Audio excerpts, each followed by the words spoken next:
আমি তো চেয়েছি, আমি তোমার আপন হতে চেয়েছি, আমি তোমার কাছে যেতে চেয়েছি, কিন্তু আমি তোমার সারাটা জীবনের জন্য হারিয়ে ফেলেছি।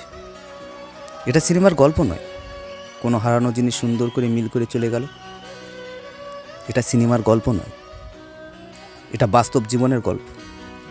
এখানে যে জিনিস হারিয়ে যায়, যুদ্ধ করে হলেও তাকে খুঁজে পাওয়া যায় না, আবার যুদ্ধ করে জয়ী হলেও তার মূল্য পাওয়া যায় না।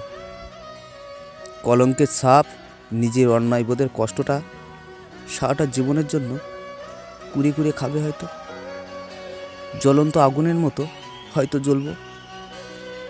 এমনটা ভেবে আমি তোমাকে ত্যাগ করিনি। আমি করেছি ঠিক সূর্যের মতো। সূর্য পূর্ব দিক থেকে ওঠে আর পশ্চিম দিকে অস্ত যায়। শুধু অস্ত গিয়ে ক্ষান্ত নয়, অন্যদিকে অন্ধকারময় মানুষগুলির আলো দিয়ে বলে, আমি তোমার নিঃস্বার্থভাবে আলো দিতে রাজি। আমিও ঠিক, আমি তোমার এতটাই ভালোবেসেছি, তোমাকে ভালো রাখতে চেয়েছি, তোমাকে ভালো দেখতে চেয়েছি।